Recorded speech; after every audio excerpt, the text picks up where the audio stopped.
मैं डॉक्टर सचिन शुक्ला। बच्चों, आपने पिछली वीडियो में मानव नेत्र के बारे में पूरा जाना था कि इसकी संरचना कैसी होती है, इसकी रचना कैसी होती है। इसके बाद आज जो हमारा टॉपिक रहेगा, आपने देखा होगा कुछ व्यक्ति को चश्मा पहनना पड़ता है, उन्हें स्पष्ट दिखाई नहीं देता बिना चश्मे के। तो क्या कारण है, उनके अंदर कौन सा रोग उत्पन्न हो जाता है। तो आप बच्चों जानते हैं कि कोई अगर इमेज है तो उसके अंदर से प्रकाश की किरणें निकलती हैं और वो बाकायदा हमारे नेत्र लेंस पे पड़ने के बाद, क्योंकि नेत्र लेंस हमारा कौन सा था, उत्तल लेंस, तो उसके बाद प्रकाश की किरणें अभिसारित होकर उसका जो प्रतिबिंब होता है वो कहाँ बनता है, रेटिना पर। कहाँ बनता है, रेटिना पर। लेकिन कई बार स्थिति कैसे होती है जिसको हम जानेंगे यहाँ पर। ये पहली स्थिति है, इसमें आप देख सकते हैं कि निकट स्थित कोई वस्तु, और इसको मत देखिए अभी, उसका जब लेंस से उसके प्रकाश की किरणें टकराई हमारे आंख के लेंस से, तो आंख के लेंस से टकराने के बाद उसका प्रतिबिंब रेटिना पे न बन के कहां बनना है, रेटिना से दूर बनना है, पीछे।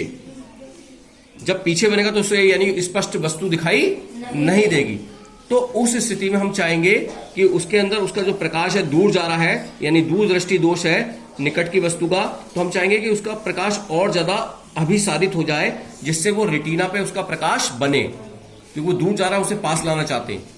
तो हमें कौन सा चश्मा पहनना पड़ेगा, उत्तल लेंस का चश्मा। अब उत्तल लेंस का चश्मा जब पहनते हैं तो प्रकाश की किरणें चली, तो आंख में जो हमने चश्मा पहना है उसके उत्तल लेंस के द्वारा वो अभिसारित हो गई, और अभिसारित, थोड़ा सा अभिसारित होने के बाद वो कहां पड़ी, आंख के लेंस पर।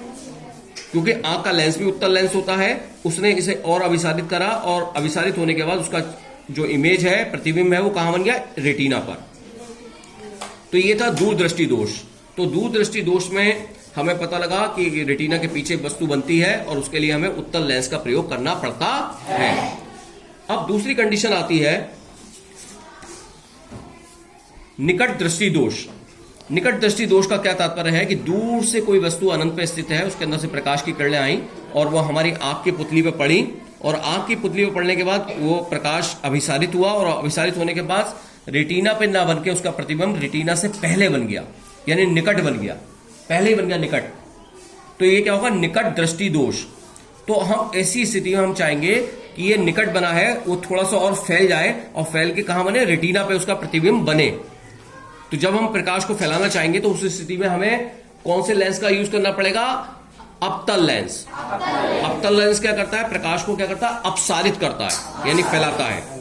तो जब उस व्यक्ति ने अपसारित यानी अपतल लेंस, अपसारित लेंस वाला जो लेंस का चश्मा लगाएगा वो व्यक्ति, तो उस स्थिति में दूर से आने वाली प्रकाश, वस्तु से आने वाली प्रकाश की किरणें जब इस लेंस से टकराएंगी, अपतल लेंस से, थोड़ा फैल जाएंगी, और फैलने के बाद वो हमारे आंख के लेंस पे पड़ेंगी। क्योंकि आंख का लेंस हमारा उत्तल लेंस होता है, तो उससे वो पुनः अभिसारित होकर उसका चित्र कहां बनेगा, रेटिना पे बनेगा। कहां बनेगा, रेटिना पे। तो इस प्रकार से हमने जाना निकट दृष्टि दोष, कि निकट दृष्टि दोष में कहा रेटिना से पहले बन जाता है, तो उसमें हमें अपतल लेंस का प्रयोग करना पड़ेगा, जिससे उसका प्रतिबिंब का जो प्रतिबिंब है वो रेटिना पे जाकर बने, और जिससे व्यक्ति को स्पष्ट वस्तु का प्रतिबिंब दिखाई उसे दे। तो ये निकट दृष्टि दोष और दूरदृष्टि दोष था। मैं डॉक्टर सचिन शुक्ला, और इसको आपने भली भांति समझ लिया होगा। आप इसका स्क्रीनशॉट ले सकते हैं इसका। धन्यवाद।